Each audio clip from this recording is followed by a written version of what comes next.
Hey everybody, good to see you again back at the Red Barn where it's all Hot Rod 914s all the time. We got the LS swapped car and we got the Ferrari 360 swapped 914 that we're going to be focusing on in this episode. Oh, got a kind of an interesting fun new tool that arrives, and we get to check in at the kitties who are back from spay and neuter. So hope you enjoy.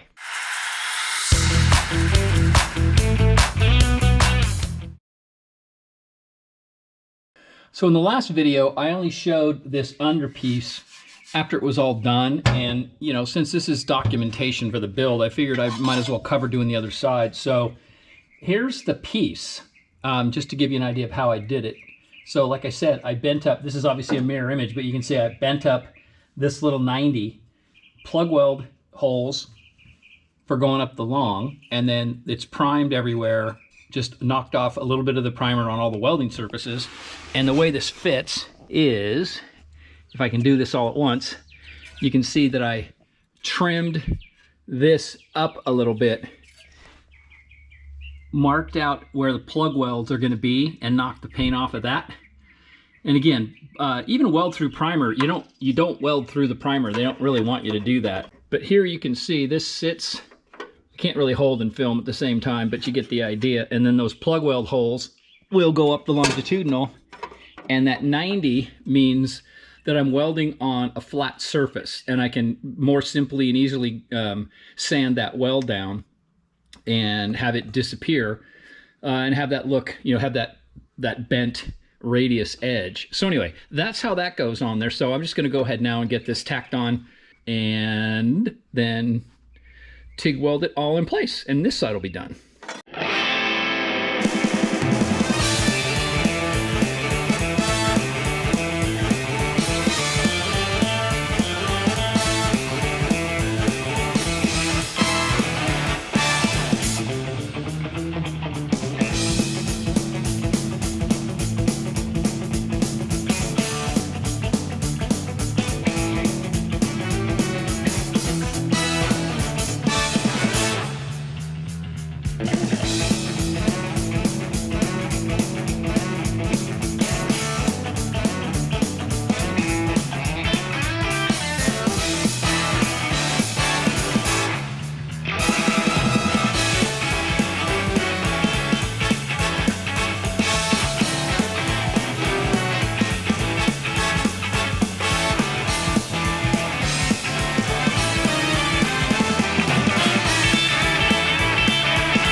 So there's most of that whole process. I still have to, you know, do a few more seams, finish the plug welds on the underneath, across the back.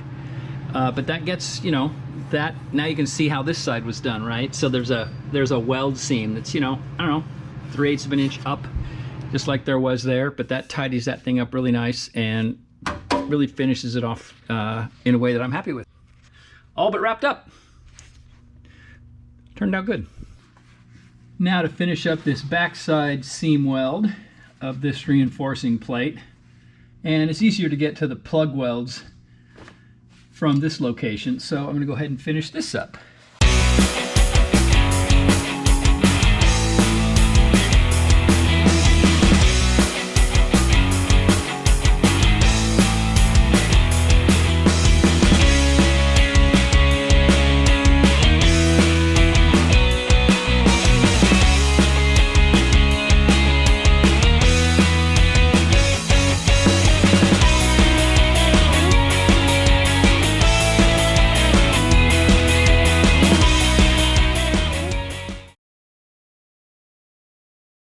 All right, and there's the driver's side all done and mostly ready to go for, you know, seam sealer and paint, but, you know, the weld's all tidied up.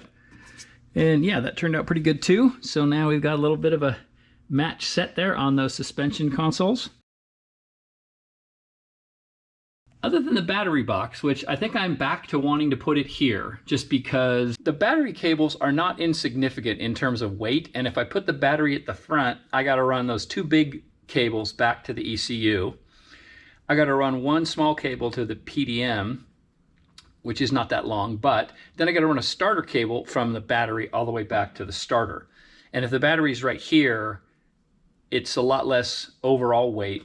Not that that's that big of a deal, but I think it's going to be simpler and tidier if I get the battery mounted there. So I think that's about all I have left to do in the engine compartment. So I'll get on that now. Well, actually, no, I'm not going to go to work on the battery box because I went ahead and ordered a 3D printer and a 3D scanner. And what I'm going to do, instead of trying to work out something, you know, by hand like I normally do, I am going to wait till the equipment arrives, which should be in a couple of days, and I'm going to scan this area and then scan the bottom of that battery box setup and put something together in Fusion 360 and make it that way. Either 3D print it, or if it's going to be out of sheet metal, I can fold it up, and there's actually an add-in for Fusion that Send Cut Send can use, and I can just send it to Send Cut Send, and they can make it, and it'll come back and go right in the car. So I am not going to try anything. I'm going to wait till the new technology gets here, but I will go to work on a couple of other little things in the meantime.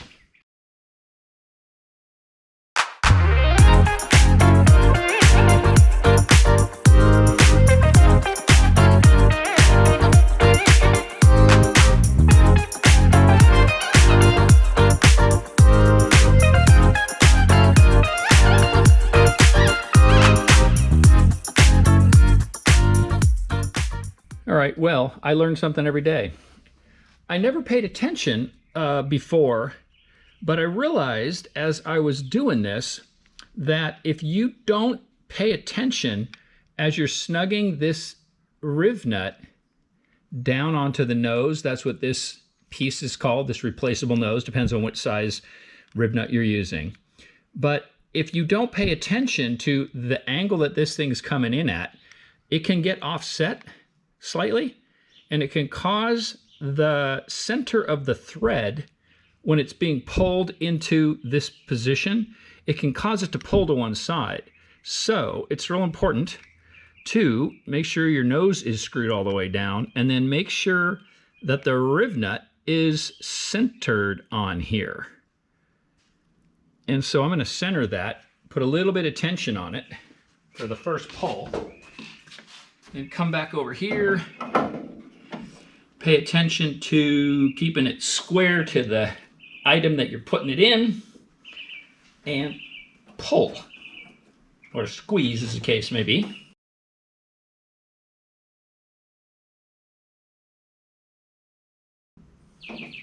And make sure that that thing is centered on, that the riv nut continues to stay centered on the nose while I'm pulling. Nothing's easy for me. Or am I too worried about everything? That could be it. But nice and in the center. Yay, good. So now I've got my overflow tank mounts in place. Let's do a test. And you'll notice I'm going with these isolator mounts. And in the mock-up days, while I was still mocking up, I was using these that didn't have anything on the bottom of them. Now I've got the double thread, so these can thread in here and leave me a stud that I can use. Or I could, and I'm going to try this right now, I'm going to use that. And this gives me the opportunity to, as you can imagine, compare. All right, style points review. I think it answers itself. So, Allen head or bolt. But when I realized, when I put it together, these have got Allens in them. These could also be bolts, but I think I like the tidiness of that. So I think it's going to be these. So I'll just, change this one out for one that's got a threaded part, and these will be done. Obviously pay no attention to the surface rust. These are going to go off to get powder coated, but that should look nice when it's all done. So now to do the other side.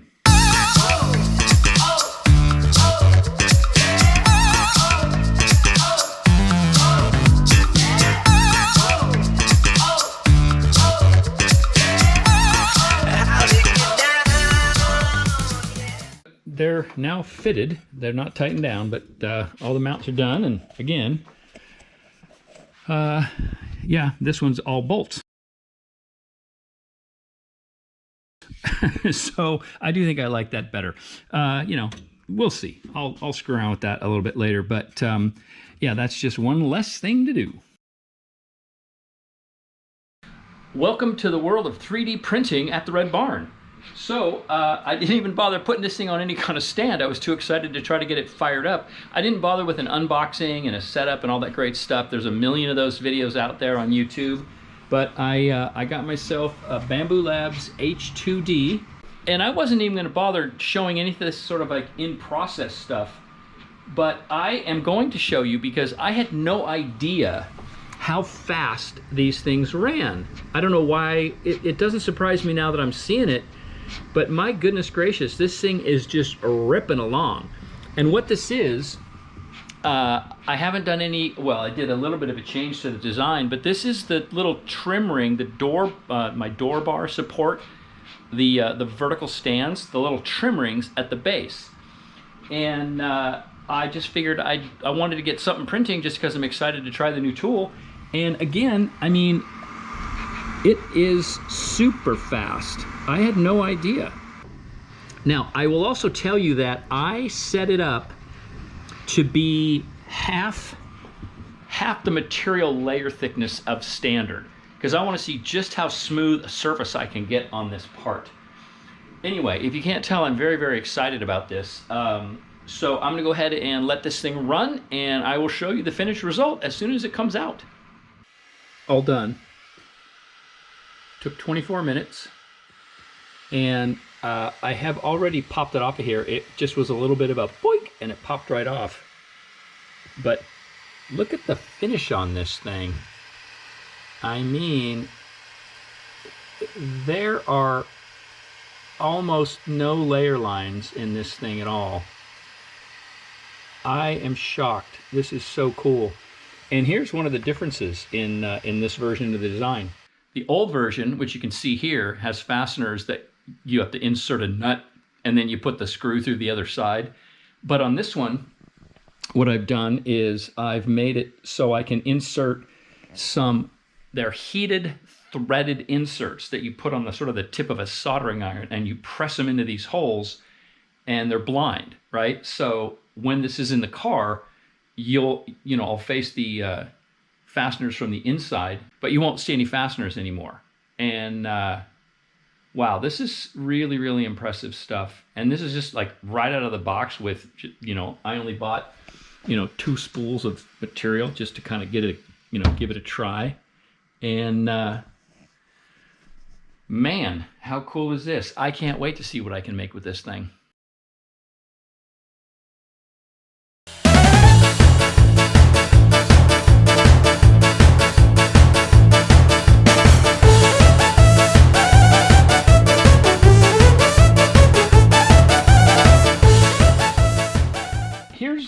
Here's the first kind of go. There's the old sized ones. These were built for me about 1.5 years ago by a buddy of mine named Andrew. Thank you, Andrew, for that. And here's the scaled down version. So these were 10 millimeters in the up-down direction, and I reduced that by 10%. So these are 9. So you can see the fastener reveal is slightly different looking. And yes, both of these were made, this is the same side. The bolt I'm going to use, this is the M3 socket head that's going to get used, is going to come through from this side. So in the end, this side's piece will not have any cutout on it.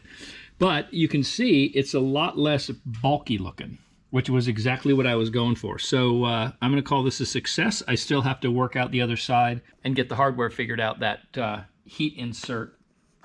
So that'll be my first time working with that sort of thing. But anyway, that is going to be what we do there. And then the other cool thing is, once the scanner gets here, I want to go to work, well, and the engine gets back in, I want to go to work and scan the whole, and not the whole engine bay, but scan the plenum throttle bodies and that area and this area of the engine bay, so that I can design and print up some custom air boxes. That's the ultimate goal for the first big deal project I'm going to go after with the 3D printer.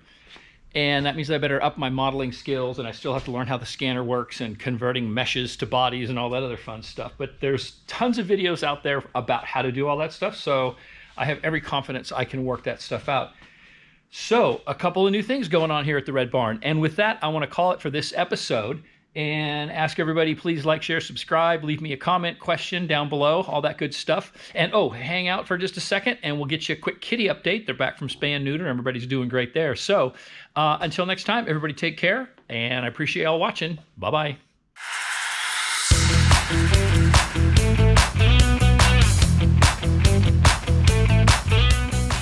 Okay, this is just going to be a super quick kitty update because look at these little guys. Here they all are.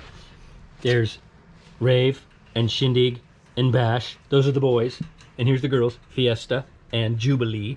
And they're all sitting here very excited because they have their spay and neuter clinic tomorrow. So they are going off to be spay and neutered, and then they'll be coming back here for recovery. And then we aren't sure if we're going to be showing them to interested adopters here or if they're going to go back down to Morty's. It depends on what the room situation is down there. But boy, oh boy, these guys are going to make the best pets. Oh, look at this. Look at the Fiesta kitty. Hi, hi, hi, hi. Hi, hi, hi. Yes, they are just, every one of them is just wonderful, wonderful. Yeah, everybody, fingers crossed for a happy, successful spay and neuter clinic for the party time crew. See you guys. See you guys. See you, Raver. Hi there, buddy. Look at that face. And look at that face. Oh my goodness. Oh, they're so cute. Okay, it's the big day. We're here at the Animal Hospital of Sebastopol, and whoo, we've got our spay and neuter clinic. We are getting ready. Yep. And we got a couple of different litters here. You got Pete Seeger, Woody Guthrie. Oh, We got Bonnie Raitt. Yay. And here's our little kitties. There's the Shindig Raver. There's the Bashman in there. Oh, that's Jubilee. She's a talker. Oh, it's gonna be fine, little one. And there's Fiesta Kitty. Yes. So I think there are 15 cats here today. We have another group coming, but we'll report back at the end of the day. Make sure everybody's okay, and they're coming back to the Red Barn, and they'll be recovering there. And then when we get them down to Morty's, we'll take you down there and show you how they're doing. But yeah, so big adventure with the spay and neuter clinic.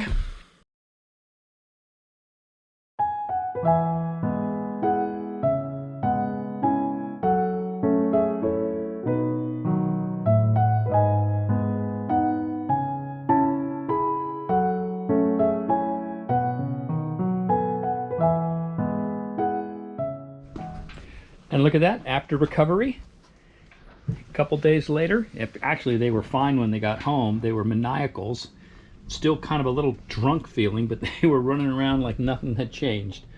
And now they're all back to normal. Look at the Bashman, oh boy. There's a Shindigger. Oh, there's Raver. Yes, Hi, the buddy. medication that was given to them to manage pain lasted a couple hours after they got home, and what I've been saying is they were acting like 21-year-olds on spring break. They were drunk and staggering around. Yep. As fast as they could. Yep, look at this boy. He was upside down in recovery, and he's upside down when he's back to normal. We had taken all of their trees and toys out so they didn't have anything that they could jump up on and jump down and possibly hurt themselves. Right, so, and now they recover almost instantly. And no, they never got put in cones. They typically that doesn't happen. There's haven't seen any issues with that. This is like our 4th litter, having gone through that, and everybody seems to be doing just great. The females are given a couple of pain management drugs afterwards because their procedures are more invasive than the boys. Yep, and everybody has a tattoo on them that lets you know. Well, let me see. Can you show somebody? We're gonna see if we can. Come here, little one. Let's see if we can show you the tattoo. Oh yeah. My little girl is inked up. Oh, I was on his toe. Oh, sorry. That little blue stripe on her tummy is the tattoo that lets everyone know in the future that she has been. Oh, hers is really visible. Yeah. That lets everybody know they've been spayed, and the boys you can tell because they got no testicles. I'm sorry. The other thing is they've been microchipped. So if you have a kitty or a dog, you might want to consider getting a microchip if they ever get away. The vets can check that chip, and your information can be stored in it, and you can be reunited with your lost pet. So these guys are spayed, neutered, and chipped, and getting ready to head down to Morty's to look for their forever home. So we'll keep you posted as we get there.